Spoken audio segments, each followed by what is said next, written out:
अखिलभुवनदीपं भक्तचित्ताब्जसूर्यं सुरगुणमुनिसेव्यं तत्त्वमस्यादिलक्ष्यं हरिहरसुतमीशं तारकब्रह्मरूपं शबरिगिरिनिवासं भावये भूतनादं स्वामी शरणमయ్యప్ప.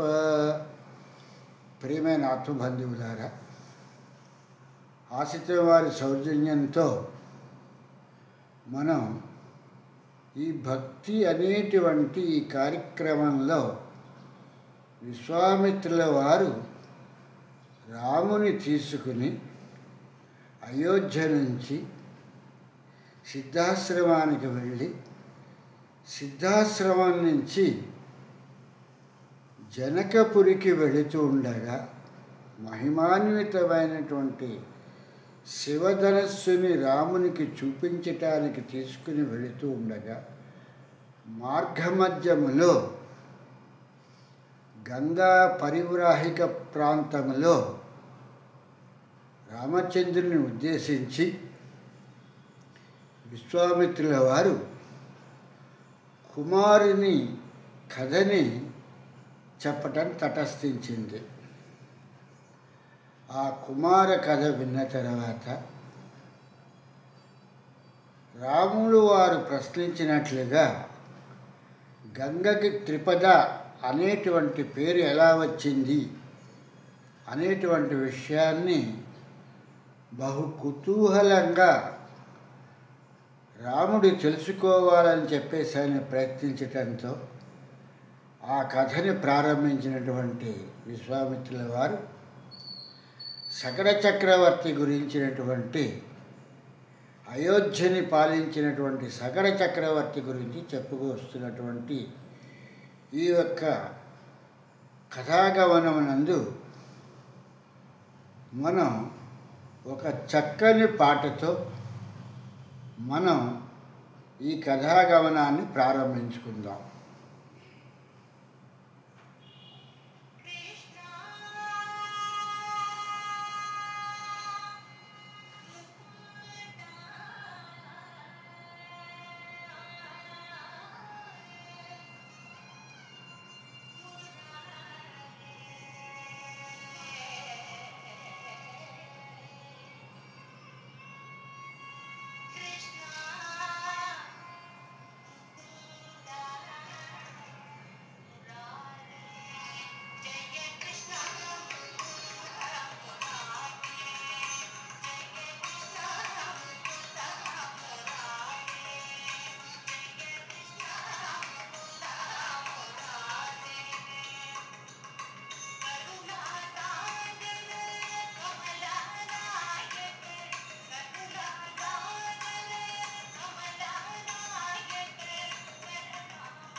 ఇలాగా భగవంతుడి గురించినటువంటి విషయాల్లో భజనగా కానీ, నామాన్ని తలుచుకోవటంతో కానీ, కథలను వినటంతో కానీ మనం పదే పదే భగవంతుడికి చేరువుగా ఉంటాము.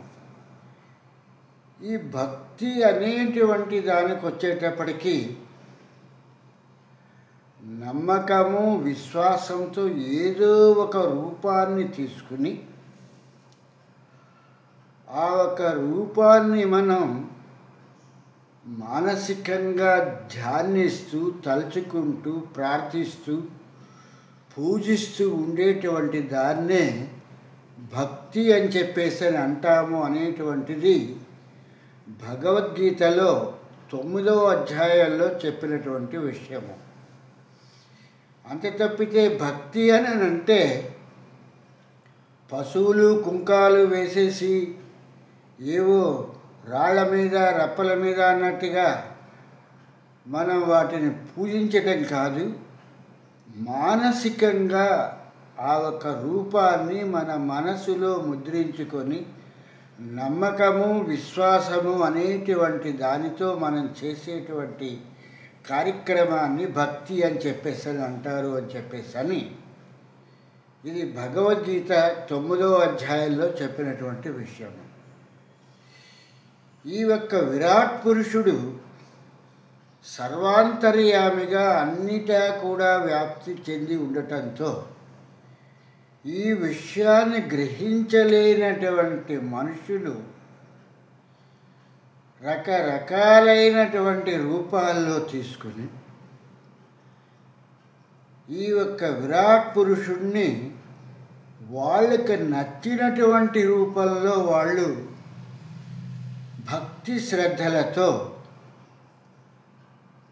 ఆ ఒక రూపాన్ని ధ్యానిస్తూ, పూజిస్తూ, నమ్మకము, విశ్వాసంతో ఉండేటువంటి దాన్నే భక్తి భక్తి అని చెప్పేసి అని అంటారు.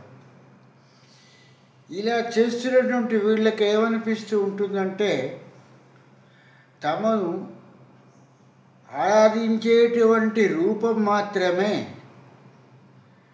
తమ తాలూకు కోరికల్ని తీరుస్తోందని, తమ ఆరాధించి పూజించేటువంటి రూపము మాత్రమే చాలా గొప్పదైంది అనేటువంటిది అని, దానికి ధూపదీప నైవేద్యాలని సమర్పించటము ఇలాంటివన్నీ కూడా చేస్తూ ఉంటారు. కానీ ఇక్కడ గ్రహించలేనటువంటి విషయం ఏంటంటే ఇక్కడ ముఖ్యమైనటువంటి విషయము ఆ ఒక్క భగవంతుడైనటువంటి సర్వవ్యాప్తి అయినటువంటి ఆ విరాట్ పురుషుడు ఇన్ని రూపాలుగా వచ్చాడు అనేటువంటి విషయాన్ని గ్రహింపలేకుండా ఉన్నాము.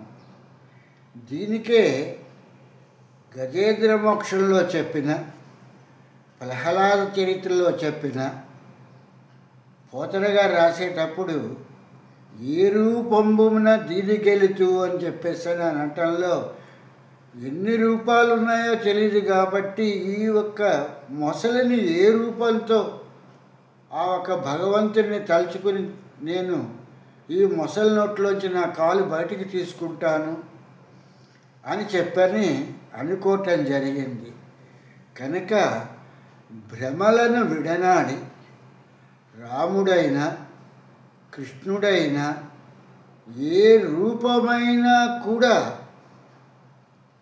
ఇది సర్వాంతర్యామి అయినటువంటి ఆ విరాట్ పురుషుడి తాలూకు ప్రతిరూపమే అనేటువంటి విషయాన్ని మనం గ్రహించవలసినటువంటి ముఖ్యమైనటువంటి విషయము. ఇటువంటి విషయాల్ని మర్చిపోయి ఎంతసేపు మనం పూజిస్తూ మనం చూస్తున్నటువంటి రూపమే గొప్పదని, ఆ రూపమే వీటన్నింటినీ చేస్తోంది అని చెప్పేసి అనుకోవటం అనేటువంటిది ఇదే పెద్ద మాయా అనేటువంటి విషయాన్ని భగవద్గీతలో కృష్ణ పరమాత్మ అర్జునుడికి చెప్పినటువంటి సారాంశము. కనుక అన్ని రూపములు కూడా, అన్ని రూపములు తన రూపమైనవాడు, అఖిల రూపములు తన రూపమైనవాడు, ఆది మధ్యాంతములు లేక అలరువాడు, వినడే చూడడే తలపడే వేగరాడే, భక్తజనుల దీనుల పాలివాడు. భక్తులు కొలిస్తే ఏ రూపంతో పిలిస్తే ఆ రూపంతో వెళ్ళేటువంటి వాడు, వినడే చూడడే తలపడే వేగరాడే అని చెప్పేసని గజేంద్రుడి తాలూకు మొరలో పోతనామాచ్యుల వారు చాలా అందంగా రాయటం జరిగింది. అలాగే ఇక్కడ విశ్వామిత్రుల వారు రాముల వారిని ఉద్దేశించి అయోధ్య నుంచి బయలుదేరినటువంటి రాముడికి ఈ యొక్క విషయాలు తెలియవు అనేటువంటి విషయాన్ని కాకుండా సర్వాంతర్యమైనటువంటి రాముడికి ఈయన గురువుగా ఉంటూ ఈ విషయాలన్నింటినీ కూడా చాలా చక్కగా బోధించడం జరుగుతున్నటువంటి విషయము. సర్వాంతర్యామి అయినటువంటి రాముడు కూడా, విరాట్ పురుషుడైనటువంటి రాముడు కూడా గురువు అయినటువంటి విశ్వామిత్రుల వారి దగ్గర నుంచి నేర్చుకునేటువంటి విషయాల పట్ల మిక్కిలి మక్కువతోనూ ఆనందముతోనూ శ్రద్ధతోనూ ఉండి గురువుని ప్రశ్నిస్తూ ఆ ప్రశ్నకి తగినటువంటి జవాబు గురువు దగ్గర నుంచి పొందుతూ అమితానందంతో ఉన్నటువంటి వాడు కాబట్టి రాముడు అనేటువంటి పదాన్ని ఉపయోగించడం జరిగింది అనేటువంటి విషయాన్ని వాల్మీకి మహర్షి మనకి చెప్పడం జరుగుతున్నటువంటిది.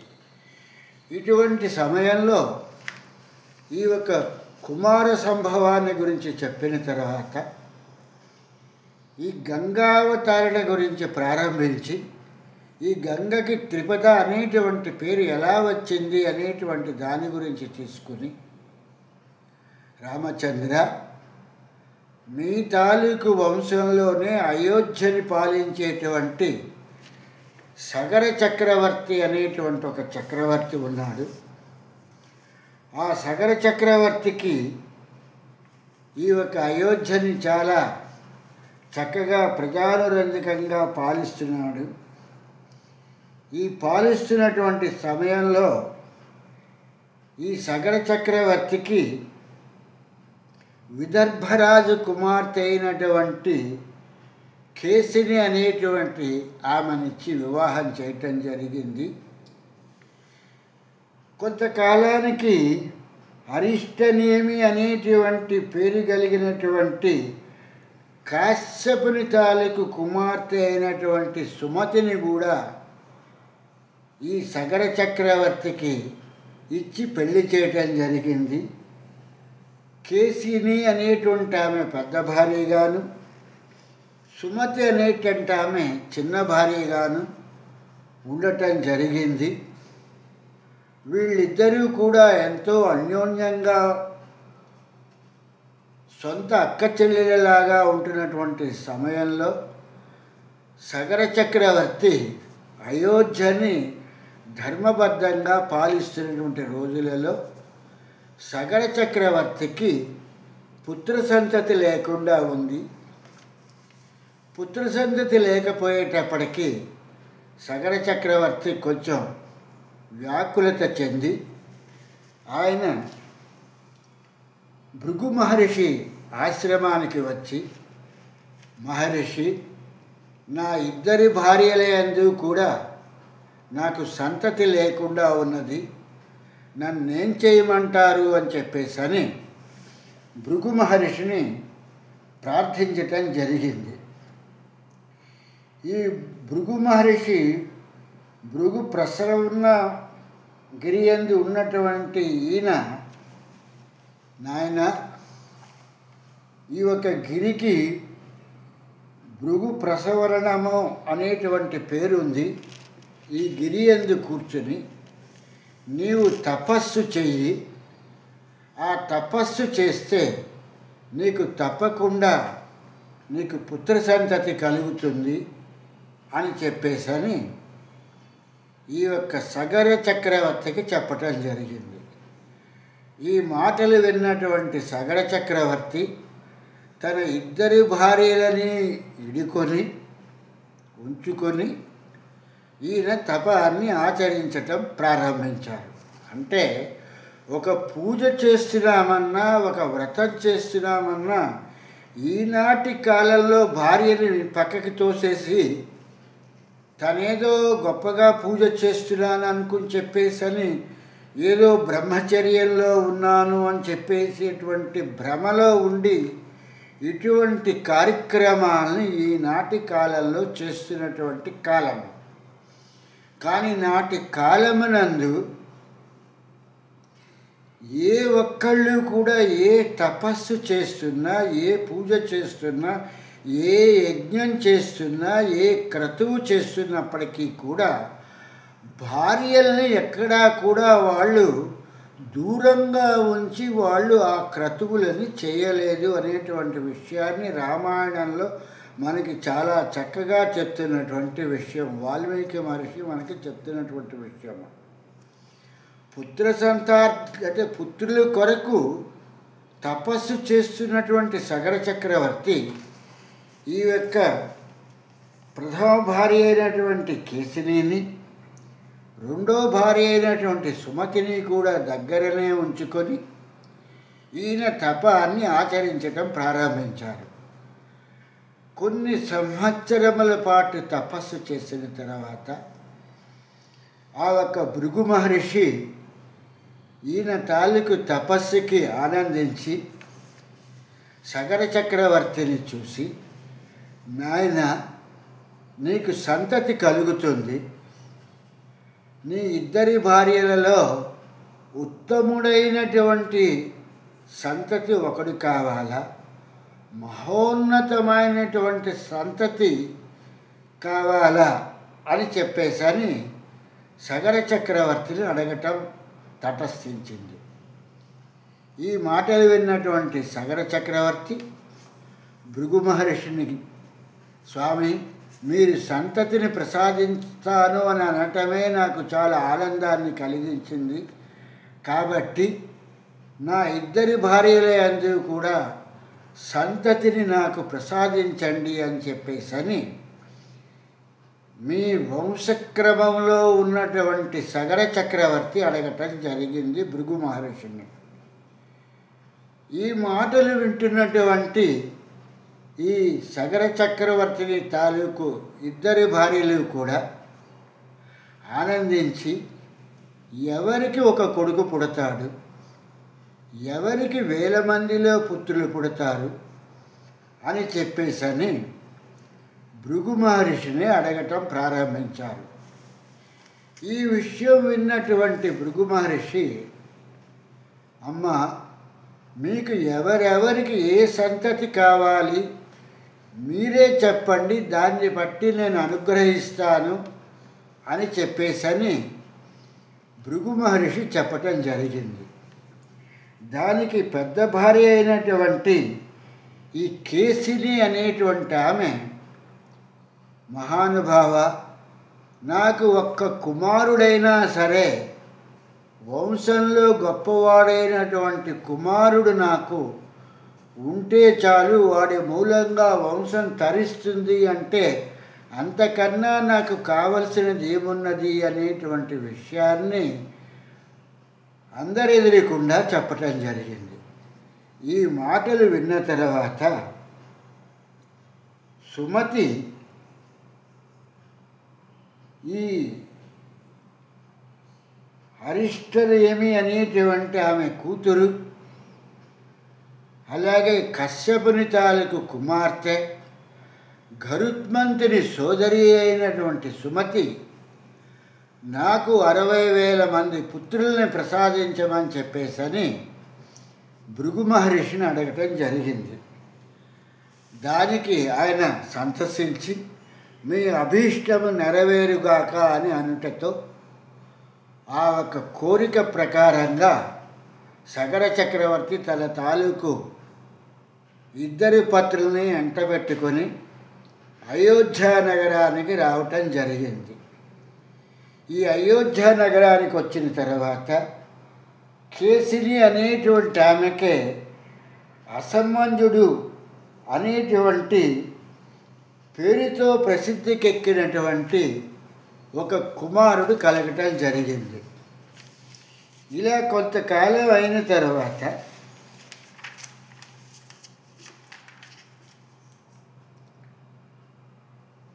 కొంతకాలానికి రెండో భార్య అయినటువంటి సుమతి యందు గుండ్రని సొరకాయ వంటి ఆకారము కలిగినటువంటి గర్భస్థ పిండము అనేటువంటిది ఆ సుమతి ప్రసవించటం జరిగింది. ఆ పిండము నుండి 60,000 మంది పుత్రులు పుట్టడం జరిగింది. ఈ కుమారులందరినీ కూడా దాసులు అంటే ఆ ఒక్క పనివాళ్ళు 60,000 నేతి కుండలలో ఈ ఒక్క పిండాల నుంచి వీళ్ళందరినీ కూడా భద్రంగా పెంచడం జరిగింది. ఇలాగా ఈ ఒక్క మీ వంశానుక్రమంలో ఉన్నటువంటి సగర చక్రవర్తికి ప్రథమ భార్య యందు అసమంజసుడు అనేటువంటి కుమారుడు కలిగాడు. రెండో భార్య అయినటువంటి గరుత్మంతుని సోదరి అయినటువంటి సుమతికి సొరకాయ వంటి ఒక పిండాన్ని కనటంతో ఆ గర్భస్థ పిండాల్లో నుంచి 60,000 మంది పుత్రులు పుట్టడంతో వాళ్ళని నేతి కుండలలో భద్రపరిచి వాళ్ళని పెంచినటువంటి ఆ దాయాదుల మూలంగా వాళ్ళు నాటానూట పెద్దవాళ్ళై వాళ్ళు ఆ ఒక్క నేతి కుండల నుంచి ఉద్భవించడం రూప సంపన్నులుగా ఉద్భవించడం జరిగింది. రామచంద్ర, ఇలా ఉన్నటువంటి సమయంలో సగరుని జ్యేష్ఠ కుమారుడైనటువంటి అసమంజసుడు నిత్యము నగరములోని బాలురను తీసుకొని వారిని సరయూ నది ప్రాంతమునకు తీసుకువెళ్ళి ఆ సరయూ నది జలములలోనికి తుడిచివేసి వాళ్ళ సరయూ నది జలములలో మునిగిపోతుండగా వాళ్ళని చూసి ఆనందిస్తూ ఉన్నటువంటి ఈ సగర చక్రవర్తి తాలూకు ప్రథమ కుమారుడైనటువంటి ఈ యొక్క అసమంజసుడు నిత్యము కూడా ఎవరో ఒకళ్ళని ఆ సరయూ నదిలో తోసివేయటం జరుగుతున్నటువంటిది. ఇటువంటి రాక్షస క్రీడను చూసినటువంటి ఈ అయోధ్య ప్రముఖులందరూ కూడా సగర చక్రవర్తికి ఈ విషయాన్ని చెప్పటం జరిగింది. ఈ విషయం విన్నటువంటి సగర చక్రవర్తి తన ప్రథమ కుమారుడైనటువంటి ఆ అసమంజసుడిని తన రాజ్యము అనంటే అయోధ్య రాజ్యంలో నుంచి ఇతన్ని బహిష్కరించటం జరిగింది. ఈ అసమంజసుడు అనేటువంటి అతన్ని ఈ యొక్క సగర చక్రవర్తి అంటే ప్రథమ భార్య అందు ఉద్భవించినటువంటి కేసిని అనేటువంటి ఆ భార్య అందు ఉద్భవించినటువంటి పుత్రుని సగర చక్రవర్తి అయోధ్యలో నుంచి దేశ బహిష్కరణ చేయటం జరిగింది. మిగిలినటువంటి ఈ యొక్క సుమతి తాలూకు పుత్రులైనటువంటి 60,000 మంది పుత్రుల్ని కూడా తన వద్ద ఉంచుకొని కాలం గడుపుతున్నటువంటి సమయంలో సగర చక్రవర్తికి ఒక యజ్ఞము చేయాలి అనేటువంటి కోరిక కలిగింది. ఈ యజ్ఞాన్ని చేద్దామని చెప్పేసని తన తాలూకు మంత్రులని పురోహితులను తన భార్యలైనటువంటి సుమతిని కేసిని పిలిచి తను చేసేటువంటి యజ్ఞాన్ని గురించి వివరించటం జరిగింది రామచంద్ర అని చెప్పేసని విశ్వామిత్రుల వారు ఈ విషయాన్ని రామచంద్రుడికి చెప్పటం జరిగింది. ఈ విషయాన్ని విన్నటువంటి రామచంద్రుడు అమాయకంగా తన వంశం గురించి కానీ జీవరాశుల గురించి కానీ ఏమాత్రము కూడా తెలియని వారి వలె నిర్వికారంగా, ఓ బ్రాహ్మణోత్తమ, బ్రహ్మ ఋషి, మా వంశానుక్రమంలో ఉన్నటువంటి సగర చక్రవర్తి చేసినటువంటి ఈ యొక్క యజ్ఞాన్ని గురించి పూర్తిగా నాకు వివరంగా చెప్పండి అని చెప్పేసని ఈ రామచంద్రుడు అడగటంతో విశ్వామిత్రుల వారు ఈ యజ్ఞానుక్రమాన్ని ఎలా సగర చక్రవర్తి ప్రారంభించాడు అనేటువంటి విషయాన్ని మహదానందంగా రామచంద్రుడికి విన్నవిస్తున్నటువంటి సమయాన్ని పురస్కరించుకొని ఈ కథాగమనాన్ని మనం మళ్ళీ రేపు చెప్పుకుందాము. అంతవరకు కూడా ఆ వెంకటనాథుడి తాలూకు అనుగ్రహంతో ఈ కథలో ఇప్పటి వరకు నేను చెప్పినటువంటి విషయాలని 1-2 సార్లు వింటూ ఇందులో ఉన్నటువంటి విషయాన్ని గ్రహించి వాల్మీకి కర్త వ్రాసినటువంటి అతని మానసిక పరిస్థితిని మనం అర్థం చేసుకోవటానికి ప్రయత్నిస్తున్నామనుకుంటూ స్వామి శరణం, స్వామి శరణం, స్వామియే శరణమయ్యప్ప, స్వామియే శరణమయ్యప్ప.